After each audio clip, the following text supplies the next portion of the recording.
Әлемдердің Раббысы Аллахқа мадақ. Пайғамбарымыз Мұхаммадқа, оның отбасына және сахабаларына Аллахтың игілігімен сәлемі болсын. Назарларыңызға пайғамбардың, оған Аллахтың игілігімен сәлемі болсын, умрасы мен қажылығы атты аудио кітабының жалғасын ұсынамыз. Келесі тарау: мына нәрселерде күнә жоқ. Қажылық кезінде кейбір қажылар төменде көрсетілген нәрселерді күнәлі деп санайды. Бірақ шындығында олар үшін бұл нәрселер рұқсат етілген болып табылады. Біріншісі, тіпті қажеттілік болмаған жағдайда да ғұсыл құйынуға рұқсат етіледі. Ал ғұсыл құйыну, мысалы, ұрық шыққаннан кейін қажет болады. Осы тұста басқа масих тартуға да болады.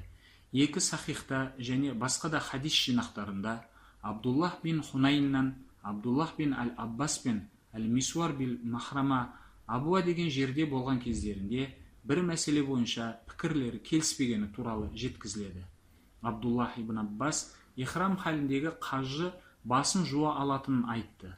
Әл-Мисуар бұған кері пікір білдірді. Абдуллах бин Хунайн былай деді: сонда Абдуллах ибн Аббас мені Абу Айюб Аль-Ансариге жіберді. Мен оны жолықтырған кезде ол өзі жанында тұрған құдықтан бағаналарының арасына өзгелердің киімнен тасаланып ғұсыл алып тұрған болатын. Мен оған сәлем бердім. Ал ол: бұл кім? деп сұрады. Мен Абдуллах ибн Хунаймын. Абдуллах ибн Аббас мені сізге, Аллахтың елшісі, оған Аллахтың игілігімен сәлем болсын, ихрам халінде болған кезінде басын қалай жуғаны туралы сұрау үшін жіберді деп жауап бердім. Менің сөздерімді естіп, Абу Айюб киімін ұстап, оны басы көрінетіндей етіп төмен түсірді де, оған су құйып тұрған адамға құй деді.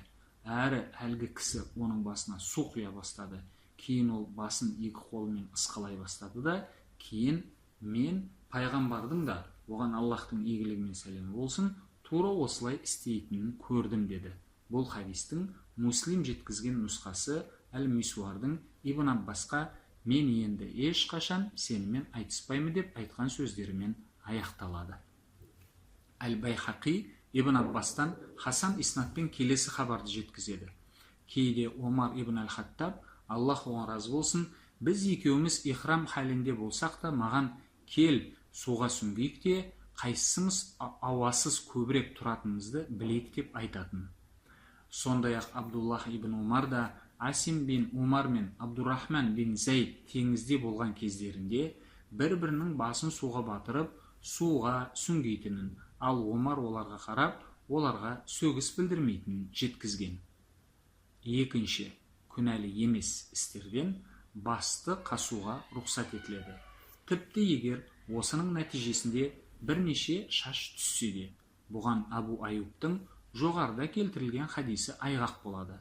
Сондай-ақ Мәликте Алқама бинт Абу Алқамадан жеткізген деректе оның былай деп айтқанын келтіреді. Мен пайғамбардың, оған Аллахтың игілігімен сәлемі болсын, әйелі Айша ихрам халінде адам жайында оған өз денесін қасуға рұқсат етіледі ме деген сұрақ қойғанын естідім. Айша, Аллах оған разы болсын, қажы қасынуына, тіпті қатты қасынуына да болады. Егер менің қолдарым байлаулы болып, қасынғым келгенде, мен мұны аяғыммен істер едім деп жауап берді. Бұл асардың иснады хасан, өйткені оны растайтын басқа да көптеген хабарлар бар. Шейх Ал-Ислам ибн Таймия Әл-Маджмуа Әл-Кубрада 2368 былай деген: егер ихрам халіндегі адамның денесі қышса, ол оны қасуына болады. Сондай-ақ ғұсыл құйыну кезінде де бір-екі шаш түсіп жатса, оның оқасы жоқ. Үшінші, күнәлі емес нәрсе қан алдыруға, яғни хайджама жасатуға рұқсат етіледі. Тіпті бұл үшін қан алатын жерден шашты қырып тастауға тура келсе де. Бұған Ибн Бухайнадан жеткізілетін: пайғамбар, оған Аллахтың игілігімен сәлемі болсын, ихрамда болған кезінде Лахия Джамал деген жерде оның төбесін тіліп қанын ағызды деген хадис айғақ болады. Хадис Әл-Бухари мен Муслимде келтіріледі.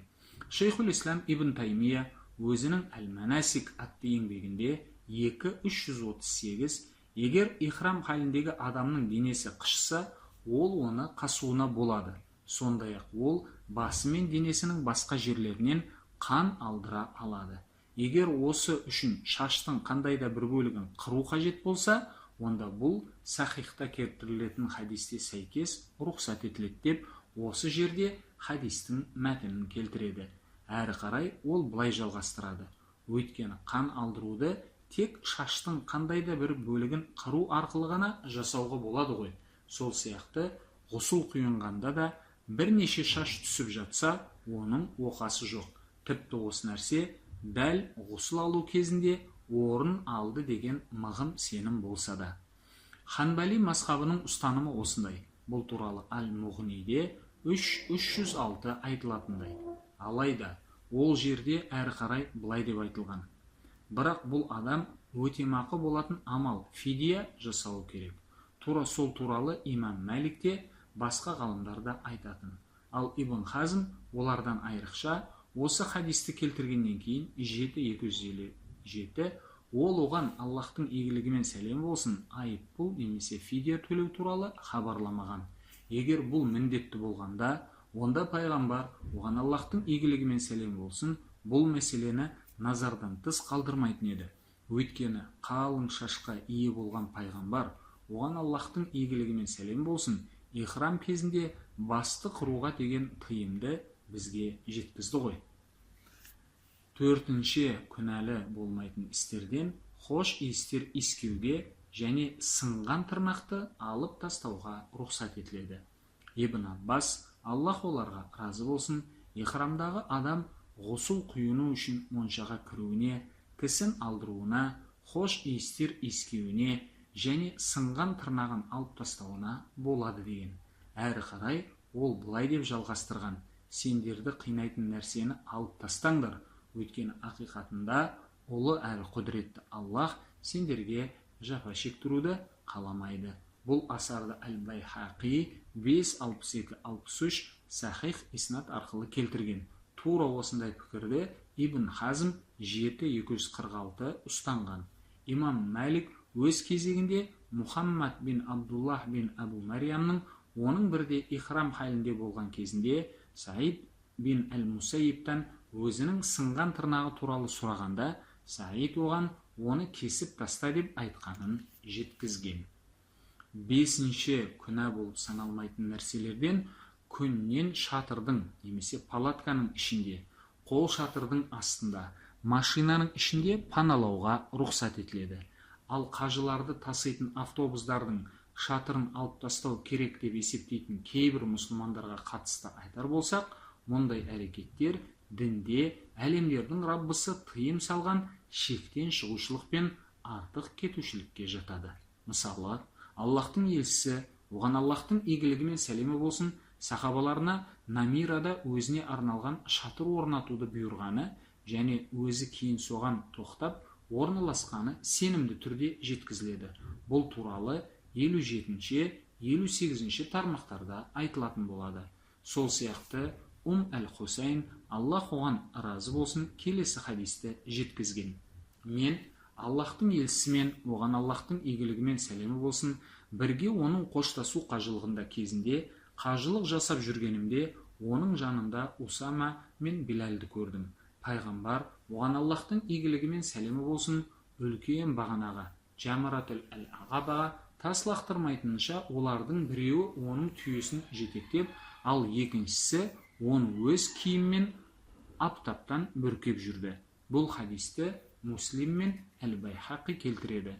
Сонымен бірге Әл-Байхақи Нафиғтың мынандай мойындауында келтіреді: Ибн Умар, Аллах оған разы болсын, ихрам халіндегі бір адамның түйе үстінде отырып, күннен бүркенгенін көріп, оған ихрамға кім үшін кірген болсаң, сол үшін өзіңді құрбан етсей деді.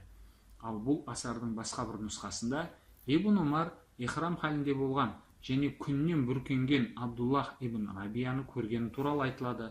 Ол өзінің ер тоқымның ортасына ұзын сырғы орнатып, оған киімін керіп қойған болатын.